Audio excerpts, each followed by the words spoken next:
શ્લોક નંબર 63.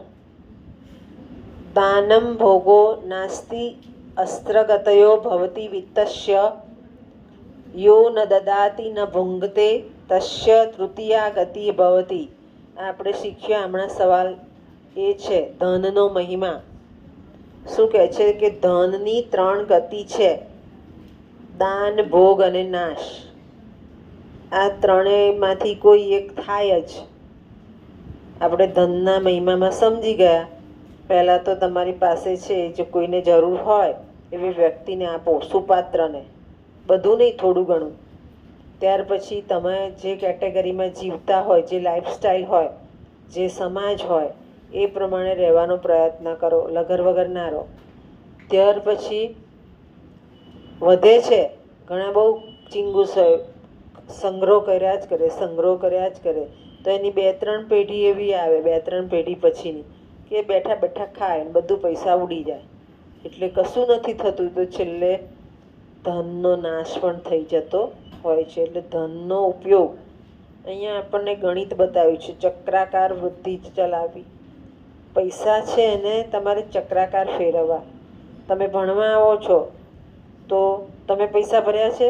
ના, તમારા ફાધર કમાવા ગયા અને તમારી ફી ભરી. હવે ચક્રાકાર ગતિ થઈ કે તમારે ભણીને રિઝલ્ટ આવીને એમને આપવાનું છે.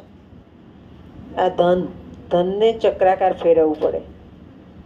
જે લોકો બેસી રહે નપાસ થાય તો બિચારા ફાધરના પૈસા બગડ્યા.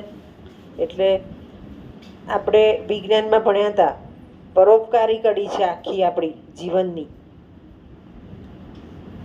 એકબીજાની જોડે સંકળાયેલા છે, એકબીજાને મદદ કરવી પડે, એકબીજા સાથે જોડાવવું પડે. અને એક પેલા આપણું કામ કર્યું તો આપણે એનું કરી આપવું પડે. આ પરોપકારી જીવની એક શૈલી જ ગોઠવાઈ છે, ભગવાને ગોઠવી છે, એમાં આપણે વણાયેલા છે. ત્યાર પછી આગળ જોઈએ 64મો. યસ્યા, અહીંયા તમારે છંદ લખવાનો, આર્યા, છંદ આર્યા.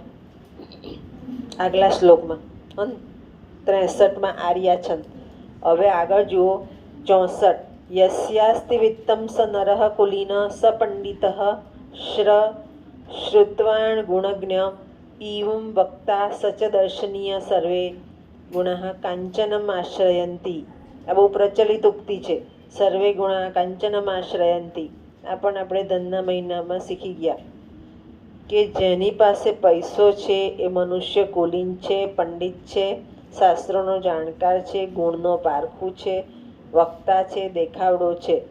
આ બધું છે. બધા જ ગુણો શેના આધારે રહેલા છે? ધનના આધારે. કહેવાનો અર્થ એ છે કે જેની પાસે પુષ્કળ ધન છે અને એ ધનને આપણે સમાજ સુધી લેવું છે. આપણે બધા મધ્યમ છીએ, પણ કોઈ કરોડપતિ પણ હોય તો એના પૈસાને સમાજમાં લેવો. કઈ રીતે લેવો?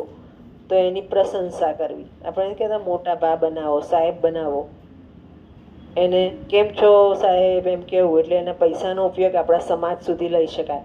અને એટલે પછી એની પાસે ભલે કાંઈ નથી, પણ આપણે પ્રશંસનીય રીતે બોલવું પડે કે તમે હોશિયાર છો, તમે બુદ્ધિશાળી છો. કારણ કે આપણે શેની જરૂર છે?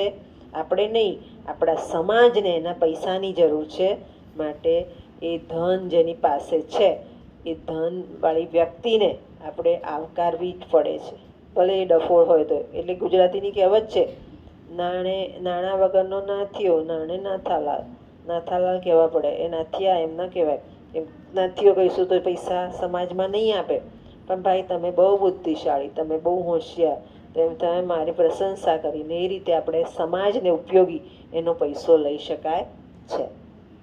ત્યાર પછી 65મો શ્લોક જુઓ.